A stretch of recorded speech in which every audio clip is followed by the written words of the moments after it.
Hi friends, నమస్తే. Welcome to TRS kitchen Telugu. ఈరోజు recipe గసగసాల పాయసం తయారు చేసే విధానం షేర్ చేస్తున్నాను. మనం ప్రసాదాలు పెట్టడానికి కానీ, చిన్న చిన్న పార్టీలప్పుడు కానీ, లేకపోతే మనకి స్వీట్ తినాలి అనిపించినప్పుడు వెంటనే తయారు చేసుకోవచ్చు. చాలా టేస్ట్గా ఉంటుంది, హెల్త్ కూడా చాలా మంచిది. రండి, ఇది ఎలా తయారు చేయాలో చూసేద్దాం. ఈరోజు ఫ్రైడే కదండి, అందుకే నేను ఈరోజు అమ్మవారికి ప్రసాదంగా పెట్టడానికి నేను గసగసాల పాయసం తయారు చేశాను. చాలా అంటే చాలా టేస్ట్గా ఉంటుందండి, అసలు కమ్మగా ఉంటుంది. తింటుంటే ఇంకా తినాలి అనిపించే ఈ గసగసాల పాయసం ఎలా తయారు చేయాలో చూసేద్దాం. ఇంకెందుకు లేటు, వచ్చేయండి. హాయ్ ఫ్రెండ్స్, ఈ గసగసాల పాయసం తయారు చేసుకోవడానికి ముందుగా కావాల్సిన ఐటమ్స్: 1 టేబుల్ స్పూను గసగసాలు, 1 టేబుల్ స్పూను బాస్మతి రైస్, ఒక 3 లేక 4 యాలకులు, ఒక హాఫ్ కప్పు డ్రై కోకోనట్, ఒక హాఫ్ కప్పు నేను ఇక్కడ బెల్లము షుగరు 2 తీసుకున్నానండి. ఈ ప్లేస్లో మీకు ఈ రెండిట్లో మీకు ఏది కావాలి అనుకుంటే అది తీసుకోవచ్చు. దాంతో కూడా చేసుకోవచ్చు, చాలా బాగుంటుంది. బెల్లంతో చేసుకున్నా చాలా టేస్ట్గా ఉంటుందండి. అలాగే ఇక్కడ ఒక 10 లేక 12 బాదం పప్పు, 12 జీడిపప్పు, 1 గ్లాసు ఇక్కడ మిల్క్ తీసుకున్నాము, కాచి చల్లార్చిన పాలు. గీ ఎక్కువగా పడదు, దీనిలో చాలా తక్కువ పడుతుంది. ఇవి కావాల్సిన ఐటమ్స్. చేసుకునే విధానం చూద్దాం ఇప్పుడు. ముందుగా ప్యాన్లో 1 టేబుల్ స్పూను గసగసాలు అండ్ 1 టేబుల్ స్పూను ఇక్కడ బాస్మతి రైస్, ఈ 2 కూడా వేయించుకోవాలండి. గసగసాలు కొద్దిగా కలర్ చేంజ్ అయిపోయిన వెంటనే కూడా ఇప్పుడు స్టవ్ అనేది బంద్ చేసేస్తున్నాను. ఈ 2 కూడా మిక్సీ జార్లో వేసేస్తున్నాను.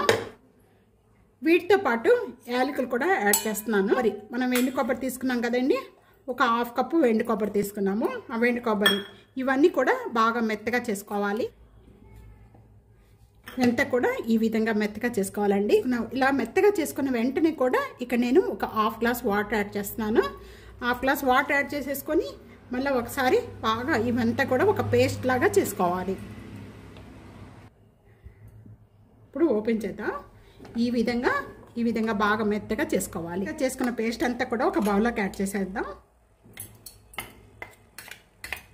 ఇక్కడ సేమ్ మిక్సీ జార్లోనే ఇది కడగన అవసరం లేదు. అలాగే ఇక్కడ బాదం పప్పు మనం తీసుకున్నాము, ఒక 12 లేక 13 బాదం పప్పు అండ్ జీడిపప్పు, ఈ 2 కూడా వేసేసి మెత్తగా పౌడర్గా చేసేసుకుందాం.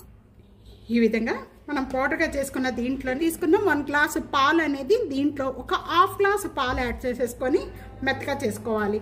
చేసుకున్న మొత్తం కూడా చూస్తున్నారు కదా, ఈ విధంగా బాగా ఈ విధంగా చేసుకున్నంతా కూడా ఇప్పుడు సైడ్ పెట్టేసుకుందాం. ఇప్పుడు మనం గసగసాల పాయసం ఎలా తయారు చేసుకోవాలో చూసేద్దాం. పాయసం తయారు చేసుకోవడానికి ఇక్కడ నేను ప్యాన్లో ఇక్కడ మనం తీసుకున్న షుగరు అండ్ బెల్లము 2 యాడ్ చేస్తున్నానండి. దీంట్లో కొద్దిగా వాటర్ యాడ్ చేస్తున్నానండి. ఒక పావు కప్పు వాటర్ యాడ్ చేసేసుకొని ఈ షుగర్ అంతా కూడా బాగా మెల్ట్ అయిపోవాలి.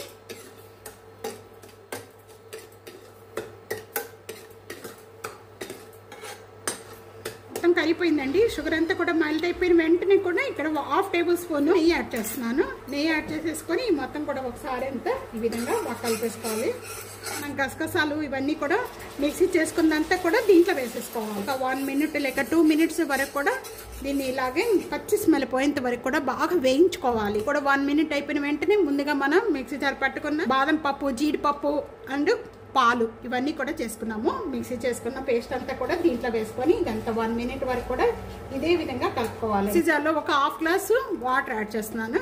హాఫ్ గ్లాస్ వాటర్ యాడ్ చేసేసుకొని దీంట్లో కలిపేసుకున్నాను. గ్లాస్లో 1 గ్లాసులో ఒక హాఫ్ గ్లాసు పాలు తీసి పక్కన పెట్టుకున్న ఇవన్నీ కూడా ఇప్పుడు యాడ్ చేసుకోవాలి. యాడ్ చేసేసుకొని ఇవన్నీ కూడా మనం యాడ్ చేసిన వెంటనే కూడా 1 మినిట్ 2 మినిట్స్ వరకు కూడా ఇలా కలుపుకుంటూ ఉండాలి.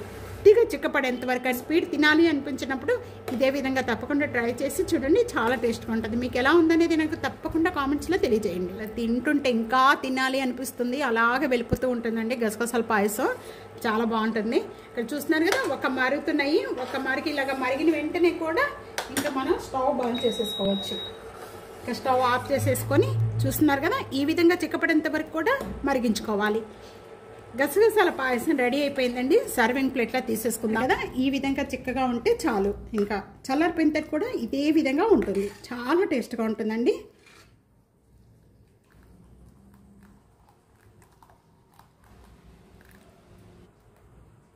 గసగసాల పాయసం రెడీ అయిపోయింది. ఈ రెసిపీ ఇదే విధంగా తప్పకుండా ట్రై చేసి మీకు ఎలా ఉందనేది కామెంట్స్లో తెలియజేయండి. వీడియో నచ్చితే కనుక ఫ్యామిలీకి ఫ్రెండ్స్కి video share and like comment subscribe చేసుకోవడం అస్సలు మర్చిపోద్దు.